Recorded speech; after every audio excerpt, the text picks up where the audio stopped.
श्रीलक्ष्मी श्रीमहालक्ष्मी क्षीरसागरकन्यका उत्तिष्ठ हरिसम्प्रीते भक्तानां भाग्यदायिनी। श्रीलक्ष्मी श्रीमहालक्ष्मी क्षीरसागरकन्यका उत्तिष्ठ हरिसम्प्रीते भक्तानां भाग्यदायिनी। उत्तिष्ठोत्तिष्ठ श्रीलक्ष्मी विष्णुवक्षस्थलालये उत्तिष्ठ करुणापूर्णे लोकानां शुभदायिनी।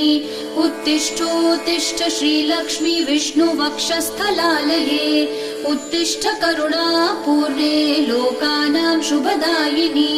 श्रीपद्ममध्यवसिते वरपद्मनेत्रे श्रीपद्महस्तचिरपूजित पद्मपादे श्रीपद्मजातजननी शुभपद्मवक्त्रे श्रीलक्ष्मी भक्तवरदे तव सुप्रभातम्।